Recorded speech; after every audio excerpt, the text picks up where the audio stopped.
Bonjour à toutes et tous et bienvenue au Goûter panafricain, la chaîne du panafricanisme de la communauté africaine avec sa diaspora. Aujourd'hui, on va parler de deux sujets très intéressants. On va parler du Togo en première partie et ensuite en deuxième partie, on va parler d'un sujet qui est toujours en débat, qui est toujours un peu dans la tendance, c'est l'immigration, en particulier en France. Alors autour de la table, j'ai mes panélistes du jour, mais j'ai aussi un invité spécial en la personne de Pascal Adjamango. Comment tu vas? Oui, bien, ravi de vous retrouver après un temps d'absence.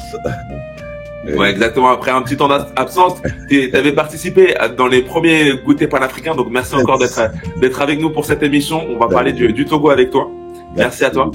Juste à côté, c'est notre voix mystère, c'est Achensu. Comment tu vas, Achensu?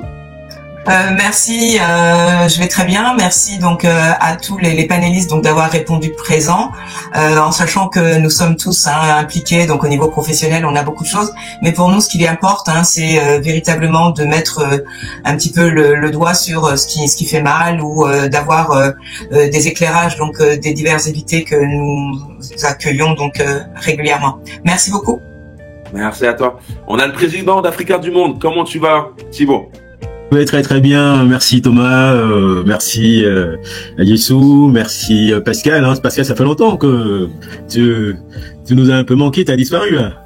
Heureux de te revoir sur la chaîne, et on espère avoir des nouvelles fraîches. Ok, bonjour à tout le monde et puis ça va très bien. Merci beaucoup à toi. Et la dernière personne, c'est notre aussi voix mystère. C'est Aton, notre pharaon de la table. Comment tu vas, Aton? Je suis plus une côte à tous. Je suis plus si mystérieux que ça. Donc, mais en tout cas, je vais saluer d'abord notre invité Pascal. Donc, on le salue bien bas. Et puis, d'abord honneur aux femmes, bien sûr. Notre voix mystère Hatshepsut, qui est vraiment notre reine du moment. Thibaut, qu'on salue, notre intellectuel, et bien sûr notre animateur de Thomas. Mais qu'est-ce qui se passe? Le Togo tente de relancer le Congrès panafricain. On va découvrir ça. On va découvrir ça tout de suite. J'ai hâte. Parfait. En tout cas, merci à vous d'être présents nombreux aujourd'hui pour le Goûter panafricain. On vous le dit à chaque fois, mais pensez aux personnes qui ne sont pas abonnées, pensez à vous abonner au podcast pour être tenu au courant des nouveaux épisodes et des nouveaux débats qu'on va mettre sur la chaîne. Et si ça vous plaît, si vous voulez nous soutenir, vous avez juste à liker le podcast. Très bien. Alors, on va démarrer tout de suite avec la situation au Togo. Donc, on a un spécialiste dans la personne de Pascal Adjamango. Ce soir, c'est une discussion autour de la situation au Togo. Alors, je vais laisser les panélistes poser des questions et ensuite on va débattre sur cette situation. Peut-être Achensu, tu voulais démarrer la conversation et ensuite les autres panélistes. Oui, alors bon, on peut parler du Togo selon les entrées que l'on suppose la plus pertinente.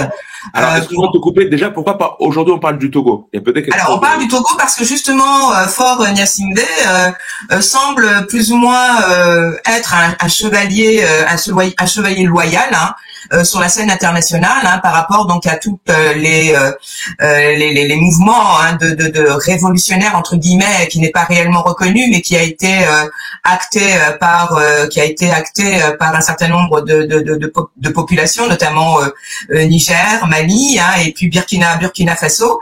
Et ce sont des révolutions qui ont été portées, mais qu'on qualifie donc de putsch, qui ont été portées par des militaires.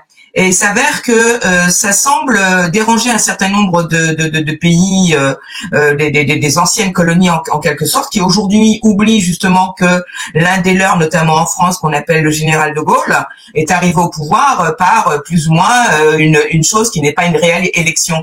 Donc là, on est en droit de se poser la question, comment le Togo qui n'a jamais depuis les années 60 demandé donc à la population son avis sur les orientations qui sont instituées par ce gouvernement qui est à qualifier par la Ligue des droits de l'homme du Togo comme étant une dictature et qui bafoue donc tous les droits de la personne, notamment par les crimes et les assassinats, puisse aujourd'hui se parer donc justement d'une mission donc d'interposition en tant que médiateur pour pouvoir mettre en avant donc la démocratie et non pas les putschs. les putschs révolutionnaires qui ont, comme je viens de le dire, porté par la population. Donc voilà, c'est plus ou moins une mise en bouche. Et j'aimerais donc qu'on puisse interroger donc Pascal avec son éclairage qui est le sien, puisque Pascal c'est quelqu'un qui est aussi engagé au niveau politique, hein, notamment il prône une voie qui serait une voie médiane, puisque il faut le savoir, hein, il y a pas mal donc de militants qui sont en exil, des opposants qui souhaiteraient voir le président actuel destitué ou même quasiment renversé, et que ça a du mal donc à se faire justement. Et je le dire, hein, parce que derrière il y a la France et pas des moindres, puisque c'est toutes les officines de la France Afrique. Alors, on va laisser Pascal répondre. Il va nous parler aussi de sa situation. On va te laisser répondre, Pascal.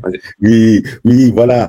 Et donc, je suis d'accord avec ce questionnement sur la position du Togo sur le plan diplomatique international.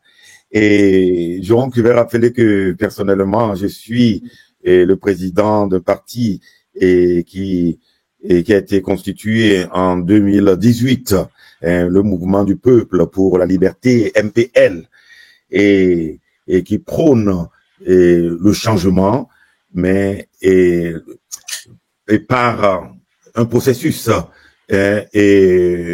politique pacifique et si possible cordial, comme ça s'est passé en Afrique du Sud. Je veux dire, il y a le modèle vraiment très important du changement qui a eu lieu en Afrique du Sud. Je rappelle que avant le changement officiel de régime en Afrique du Sud, pendant que Mandela était encore en prison, il était invité pendant des années à prendre le thé avec Botha, le président qui a même précédé, et le président qui a signé l'accord. Ouais. Donc nous avons un modèle de changement politique pacifique et cordial et en Afrique. Et comment ça se passe pour l'instant alors Oui, voilà. Donc pour entrer dans le vif du sujet, c'est vrai que la position du Togo depuis la crise politique au Mali, notamment le premier et surtout le second coup d'État au Mali, et la position du Togo est particulière, et le Togo s'est distingué comme le seul pays qui entretient des relations cordiales avec les nouvelles autorités maliennes. Et il faut dire qu'en ce qui concerne le Mali, et le Togo est le second pays qui avait fourni le plus de militaires à la force internationale au Mali. C'est le Tchad qui avait fourni le plus de militaires, de l'ordre de 2000 militaires, jusqu'à 2000 militaires. Et donc, le Togo s'est imposé par rapport à la France comme, disons que, un acteur incontournable dans la crise au Mali. Mais en même temps, le Togo a entretenu des relations cordiales, privilégiées avec les autorités du Mali, surtout depuis la rectification du coup d'État. Oui, mais excuse-moi Pascal, mais est-ce que tu ne trouves pas justement que là on assiste à ce qu'on appelle une imposture quand même? Il faut être clair. Il me semble qu'on a, il y a quelque chose qui me semble découler donc un peu du double jeu, du faux semblant. Il y a quand même quelque chose assez. Non, il y a la réalité et la réalité politique et diplomatique, parce que les relations du Togo avec le Mali, en fait, c'était d'abord militaire, mais on sait que le pays du Tchad qui a fourni le plus de militaires n'entretient pas de relations particulières. Et donc, ce n'est pas uniquement parce que le Togo a disons, envoyé près de 2000 hommes au Tchad que le Togo entretient actuellement des relations particulières. La preuve, le Tchad, qui a envoyé plus, n'a pas ces relations particulières.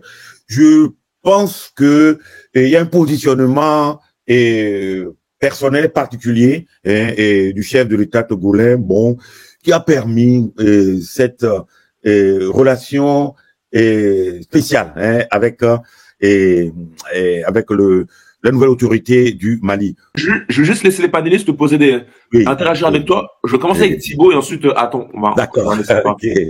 Thibaut, je laisse la parole. Oui, Pascal, c'est vrai qu'on attend beaucoup de la position du Togo, mais j'aimerais savoir d'abord, avant de commencer, quelle est ta position? Tu parles depuis ton parti ou tu parles au niveau national? Ah, oui, mais en tant que chef de parti, j'ai, disons, ma réflexion sur la conduite des affaires publiques par les pouvoirs publics. Et puis, je suis aussi un analyste de la situation, comme devraient l'être tous les responsables politiques. Hein. Et puis, sur des sujets comme la crise de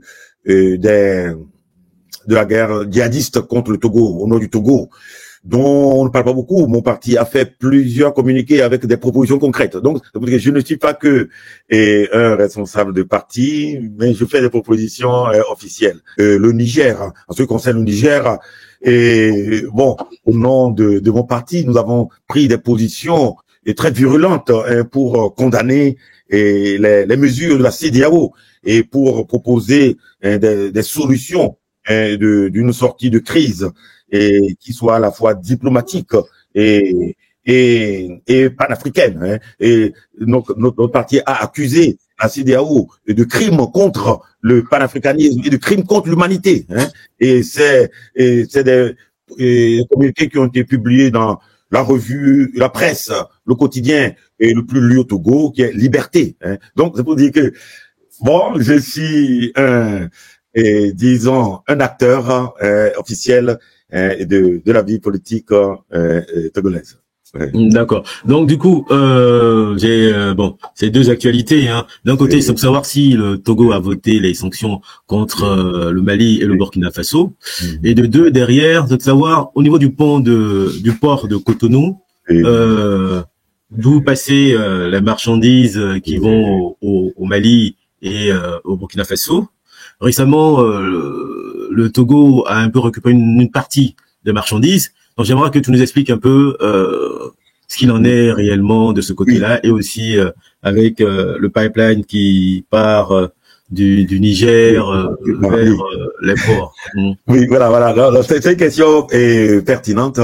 Et voilà, la position du Togo sur le Niger n'a pas été claire au début. Bon, il faut savoir que la réunion des chefs d'État, il y a la conférence des chefs d'État du 30 juillet, qui a pris des mesures, je dirais, illégales et inhumaines contre le Mali. Et le chef d'État du Togo était présent et apparemment il a signé ces mesures. Et puis 2 jours après, et le responsable, le directeur de l'Office togolais des recettes a fait un communiqué officiel pour demander aux acteurs économiques d'arrêter toute transaction économique en direction du Niger.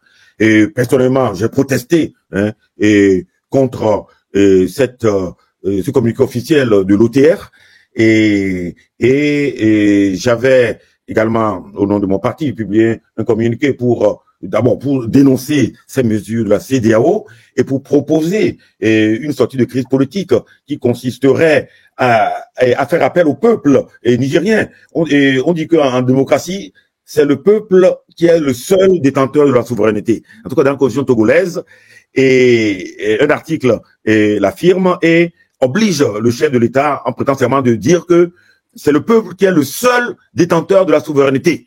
Voilà. Donc, mais si c'est le cas, si le pouvoir et l'autorité actuelle, leurs autorités sont contestées sur le plan international, mais on n'a qu'à interroger le peuple pour savoir si le peuple accorde et confie sa souveraineté aux nouvelles autorités ou pas. Donc c'est de l'hypocrisie que de parler de la légitimité d'un nouveau pouvoir, alors qu'il y a une solution très simple.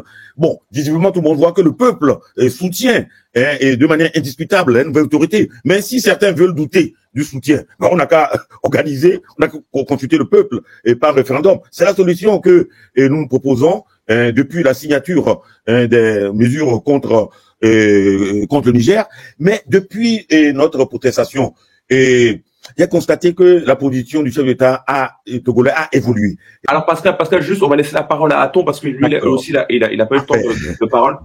Ouais, on va essayer de pas faire trop long pour que tout le monde ait un temps de parole. Bien sûr, moi je vais faire court. Aujourd'hui, on a vu que le président Faure Gnassingbé, ou enfin toute la famille, toute cette famille-là, des Gnassingbé monopolise le pouvoir au Togo depuis 53 ans. Plus, 56 ans. 56 ans. Plutôt. 56 ans. C'est juste horrible. Donc après, on peut compter les années, on peut compter les pouillèmes. Mais qu'est-ce que vous ferez? Et tout ça maintenu par le pouvoir français. On sait que c'est la France qui manipule ces autorités-là. On ne va pas se cacher. Donc, ils peuvent se cacher derrière leurs petits doigts. On sait que c'est eux qui manipulent tout ça et c'est eux qui maintiennent le pouvoir. J'ai vu récemment qu'il y avait une projection de lancer le Togo dans le panafricanisme, parce qu'ici on est chez Goûter panafricain. Qu'est-ce que vous en pensez, vous, de cette réforme-là? Et oui, bon, c'est vrai que cette profession de foi panafricaniste qu'affiche le Togo et ces actes posés. Bon, je rappelle qu'il y a eu la création officielle par plusieurs ministres des Affaires étrangères et de l'Alliance panafricaine, une alliance panafricaine. Et parmi ces pays fondateurs, il y avait le Niger, et je crois qu'actuellement, dans cette alliance, il y a au moins plus de 15 pays, dont, bon, le Niger, le Burkina, le Mali, et c'est cette alliance alliance panafricaine qui officiellement a organisé un premier forum, et les 21 et 22 octobre dernier à Lomé. Et à ce forum a participé le ministre des Affaires étrangères du Mali, mais surtout a participé le général Toumba, qui est ministre de l'Intérieur du Niger, et qui a fait état de l'illégalité des mesures de la CEDEAO contre le Niger et puis les problèmes que posent ces mesures. Et moi, j'appelle de toutes mes forces à la levée immédiate de toutes ces mesures économiques et financières, que c'est des crimes contre l'humanité, le panafricanisme. En tout cas, ce général, il a fait état de ces problèmes posés par les mesures qui sont actuelles. Pour le moment, personne officiellement ne parle de la levée de ces mesures. Et je suppose que dans sa diplomatie, le chef de l'État togolais essaie de parvenir à la levée de ces mesures. Mais moi, je dis que c'est un crime contre le panafricanisme et l'humanité en général, pas seulement le panafricanisme. Et bon, donc le régime actuel du Togo a posé, et non seulement fait des propositions de foi, mais a posé des actes. Notamment le dernier acte, et c'est le forum auquel ont participé les représentants du Mali, du Niger et du Burkina, ainsi que d'autres pays. Oui, moi je trouve que c'est très intéressant ce que nous dit Pascal, et encore merci pour son éclairage. Mais moi j'ai raison de poser donc les questions qui sont les suivantes, c'est-à-dire qu'on est sur une sorte d'imposture, puisque il y a la population, elle est complètement menacée par ce type de gouvernement, et il y a donc une instabilité constante donc au niveau social et économique. Il y a des attaques terroristes, mais pas seulement, etc. Donc il y a une sorte de chaos sous-jacent donc qui tient cette société-là, et la France, d'une certaine façon, je ne dis pas tous les organes donc institutionnels y participent, mais il y a quand même une officine que l'on connaît, qu'on appelle la France-Afrique, qui est partie prenante à ça. Moi, la question que je voudrais poser, donc par rapport à ce forum qui se dénomme, puisqu'il y a eu une sorte de mémorandum qui a été rendu donc au terme donc des 2 jours, 21 et 22 octobre 2023, Peace Security Forum, qui avait donc pour vocation de, alors ça je cite, comment renforcer les transitions politiques vers la gouvernance démocratique en Afrique. Excusez-moi, c'est peu dire, mais lorsque l'on prend 2 indices, il y a l'indice de développement, il y a l'indice du bonheur. L'indice du développement, ce qui indique, son terme est vraiment veut bien dire ce qu'il veut dire, c'est évaluer le taux de développement humain donc d'un pays particulier, et donc on se pose la question, quelle est la place donc du Togo donc par rapport à cet indice-là. Et le deuxième indice, c'est l'indice du bonheur. Et l'indice du bonheur donc va tabler plutôt sur quelque chose de très subjectif, c'est-à-dire que les populations doivent exprimer leur satisfaction par rapport donc à la question du chômage, à l'espérance de vie, au niveau donc d'études, à la plénitude et à la satisfaction.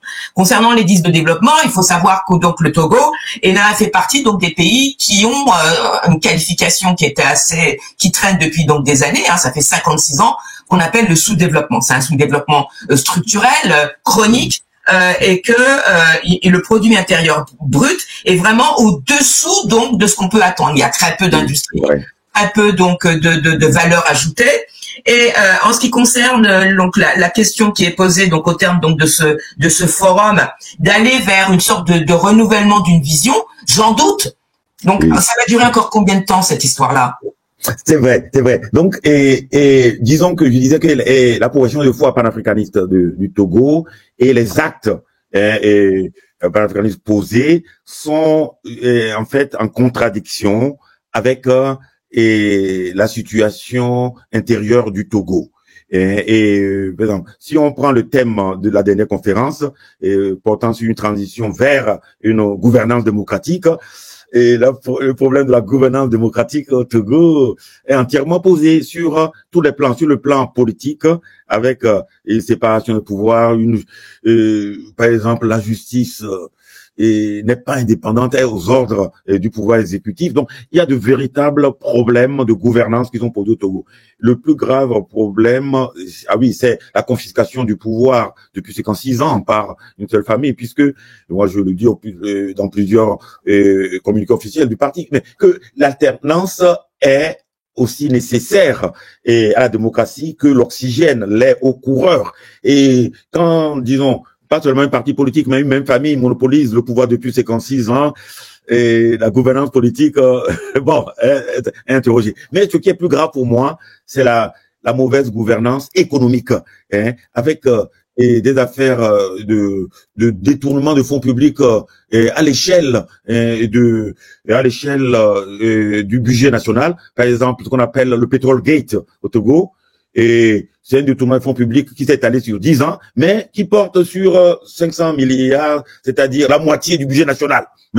Et l'affaire a été étouffée. Et les journalistes qui ont dénoncé cette affaire ont été condamnés. Donc, en matière de gouvernance économique, la situation du Togo n'est pas brillante. Voilà.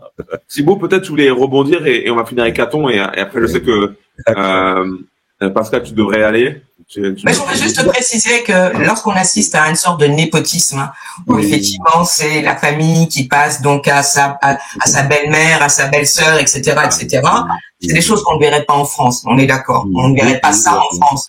Donc on n'est pas du tout face à une démocratie. Il faut le reconnaître et il faut le dire. Donc la question qui se pose, c'est lorsque effectivement le Togo veut éventuellement modifier la donne par rapport au coup d'État entre guillemets, c'est qu'il y a une inquiétude quelque part. C'est qu'elle se pose la question, Faure Gnassingbé se pose la question de son avenir. Et c'est ça que je voudrais qu'on puisse aussi dire, c'est que Faure Gnassingbé est soutenu de l'extérieur et il se pose la question, est-ce qu'il va être encore soutenu pendant des générations et des générations? Et la montée en puissance donc des velléités populaires est une force qui peut renverser ce type de régime politique. Pascal, bon, tu vas nous dire un peu par rapport à la situation du Mali et par rapport à la situation du Burkina Faso et du Tchad. Comment tu vois un peu l'avenir du Togo par rapport à l'évolution de l'Afrique de l'Ouest? Et puis derrière aussi, tu as parlé un peu du volet économique, c'est-à-dire que les détournements de fonds publics avec on va dire, avec les non-sanctions. Mais derrière, est-ce que ces détournements de fonds par rapport au fait que le Togo, comme les autres pays africains, n'ont pas réellement la même mise sur la monnaie. Et donc, par conséquent, ces détournements, est-ce que c'est pas, on va dire, c'est pas des faire-valoir? C'est en réalité, ces détournements ne sont rien par rapport à la source réelle même de l'argent.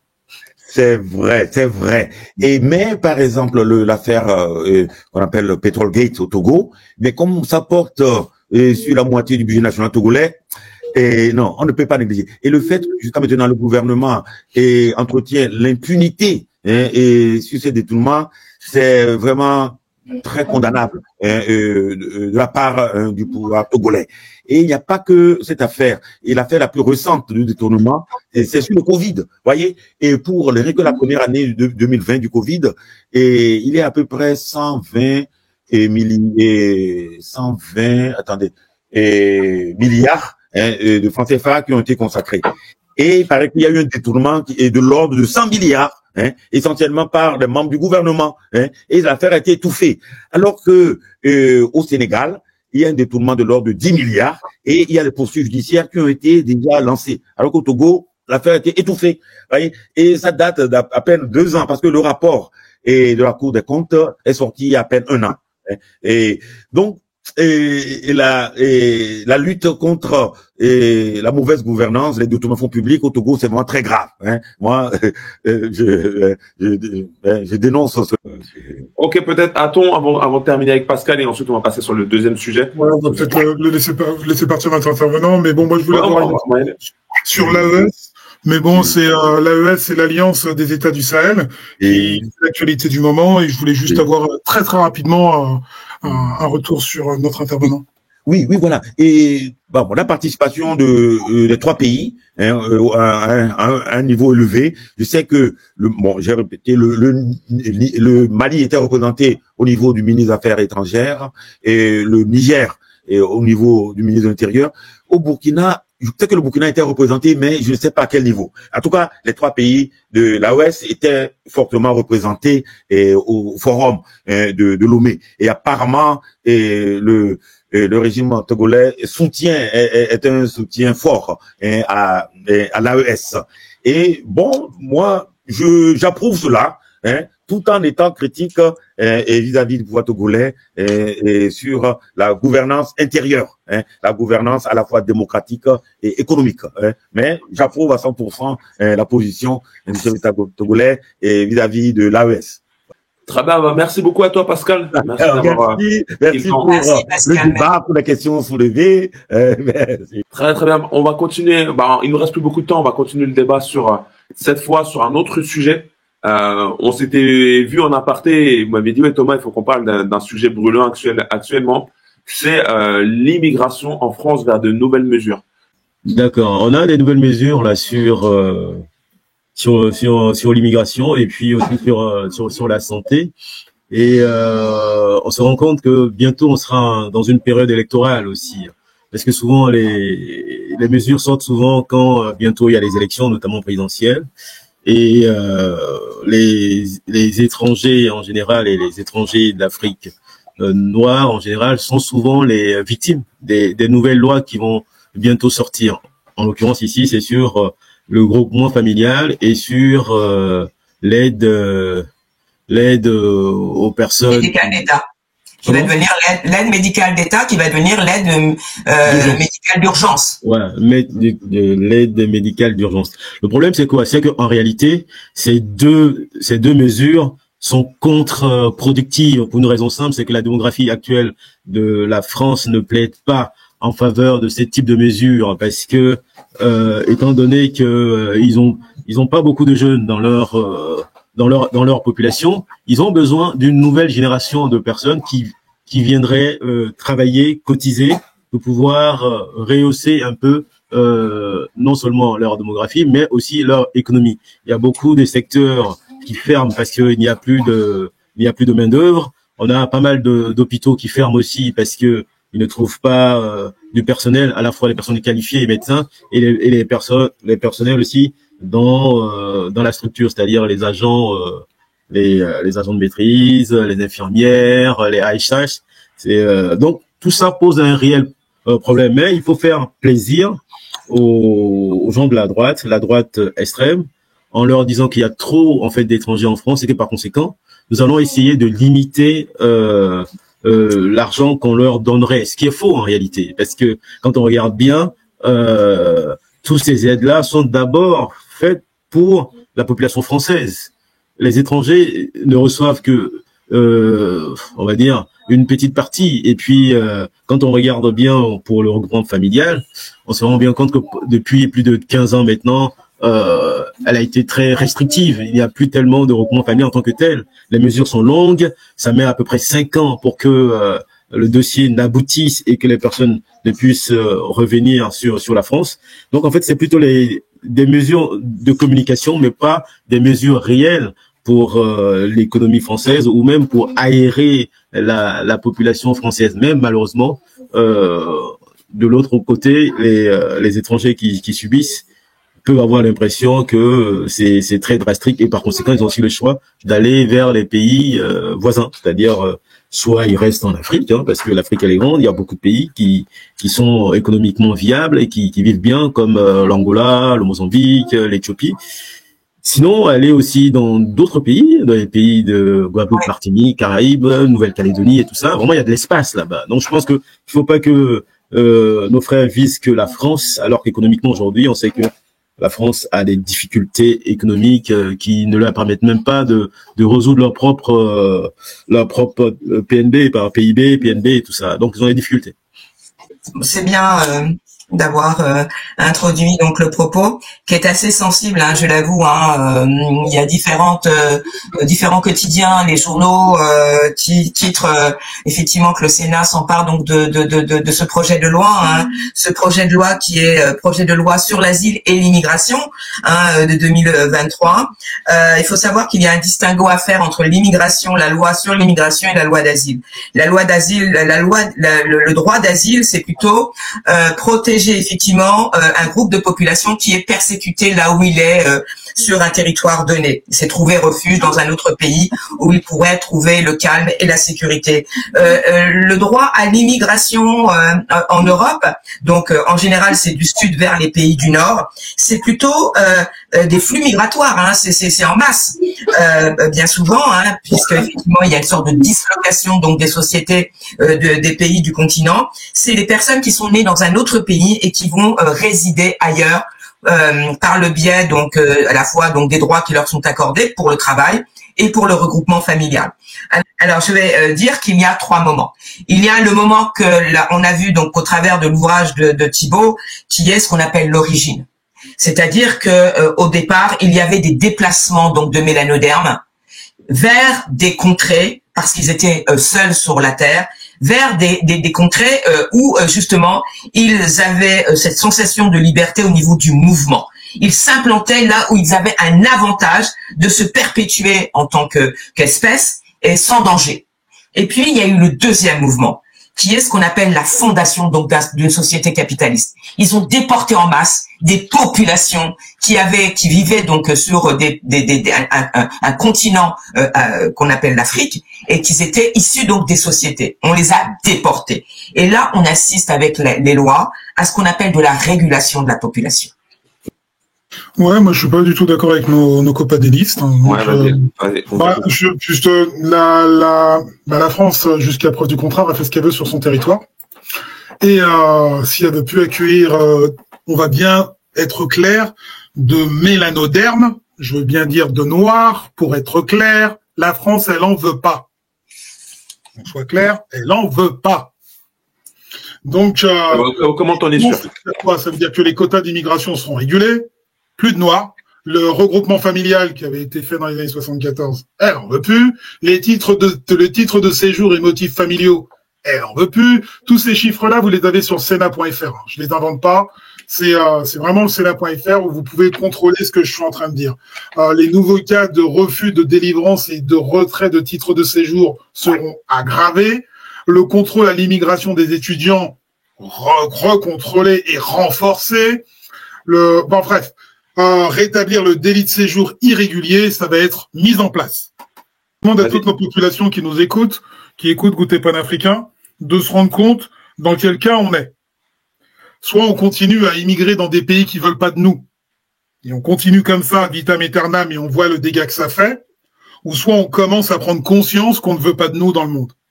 Et si on veut pas de nous, il est temps de recréer un chez nous. À savoir que chez nous, il y a d'autres pays qui sont aussi riches et qui peuvent apporter une économie. Et si on veut pas de nous, eh ben, on peut créer éventuellement des choses chez nous. Bien sûr, ça mérite un long discours. Je peux pas tout détailler là dans une phrase, mais l'Afrique a le potentiel de. Je rappelle que tous les minerais de la planète sont chez nous. La France n'a rien du tout dans son sous-sol. Dieu nous a bénis. Il a béni l'Afrique en nous donnant quasiment toutes les ressources. Donc on peut, il suffit juste d'avoir de l'énergie et de la motivation pour le faire. Bien sûr, comme je le dis, je peux pas tout détailler dans une phrase ou dans quelques mots, mais c'est possible. C'est vrai que quand on dit que si on veut plus de vous, vous repartez, vous créez quelque part. Sauf que ici, dont on parle, je ne cesse de le répéter. Ici, l'Europe, c'est un pays africain. Pendant longtemps, il était africain à 100%. Maintenant, je repars en Afrique. On a des pays comme l'Afrique du Sud où les propriétés de terres appartiennent aux Européens. On a des pays comme la Namibie où pratiquement 40% des terres appartiennent aux Européens. Je parle des pays qui sont au continent, dont parle Aton, hein. Je parle du Kenya. 70% des terres kenyanes appartiennent aux Européens. Là, maintenant, je parle de la Côte d'Ivoire, que je connais un peu plus. Toutes les propriétaires sont des propriétés françaises et libanaises. Bah, à un moment, il va falloir se battre un peu de façon concrète, un peu partout, et ne pas fuir. Parce que quand on dit chez nous, la réalité, c'est que là où on pense être chez nous, est occupé. Quand on parle, par exemple, de la Martinique, de la Guadeloupe, quels sont ceux qui ont les pouvoirs? C'est qui les préfets en Guadeloupe et en Martinique? Qui a le pouvoir économique? Ce sont des réalités qu'on peut pas fuir. Il faut en parler. En Australie, qu'est-ce qui se passe en Australie? En Australie, les Noirs sont 1% de la population. Nouvelle-Zélande, c'est la même chose. Donc, c'est où chez nous? À partir du moment où on se laisse écarter de là où on était et on ne représente plus rien, on ne peut pas dire que si on vous chasse quelque part, il faut partir. Non, il faut se battre.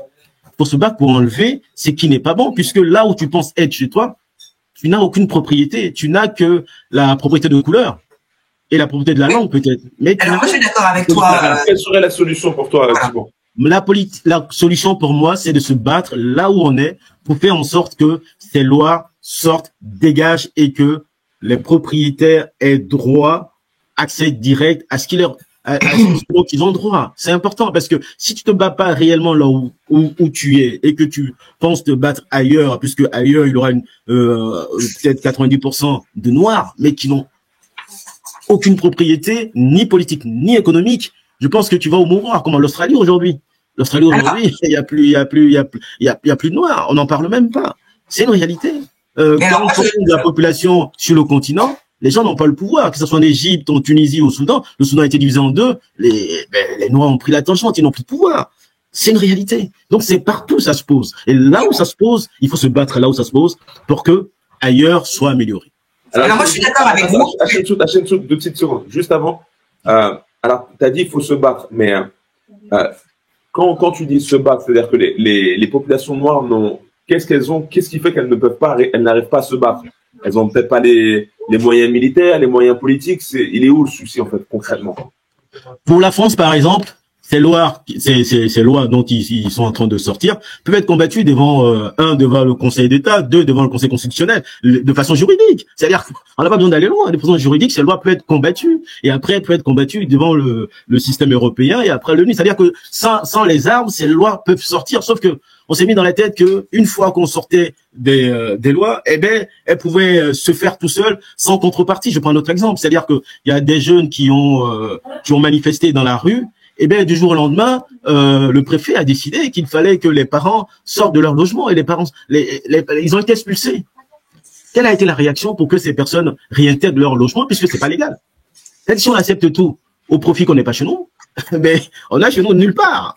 Alors qu'on a des arguments juridiques qui nous permettent. Et après, on pourra s'adosser aux nouvelles dispositions et aux nouvelles révolutions pour pouvoir avancer. Mais il faut pas, il faut pas déserter. On a des arguments pour contrer tout ça. Mais moi, je dirais que justement, ce projet de loi Asile-Immigration 2023 est l'expression même de la violence coloniale, puisque comme je le disais tout à l'heure en préambule, on est sur la 3e partie, la 3e phase, c'est-à-dire la régulation des ressources humaines.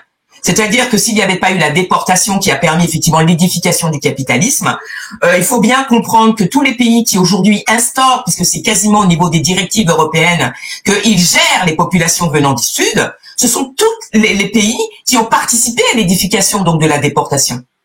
Donc là, on assiste à les conséquences de leurs actes.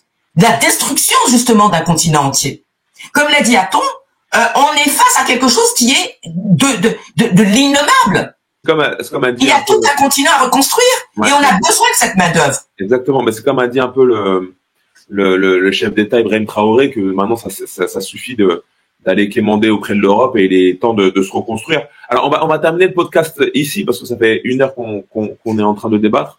Merci à vous, c'est l'objet du débat, hein. C'est à vous aussi de prendre la parole, les abonnés, laissez-nous vos commentaires et pensez bien sûr à liker et à vous abonner au podcast. En tout cas, merci à vous d'avoir suivi le Goûter Panafricain. On se retrouve très vite pour un prochain épisode. Merci à vous les panélistes, merci encore à Pascal d'être passé.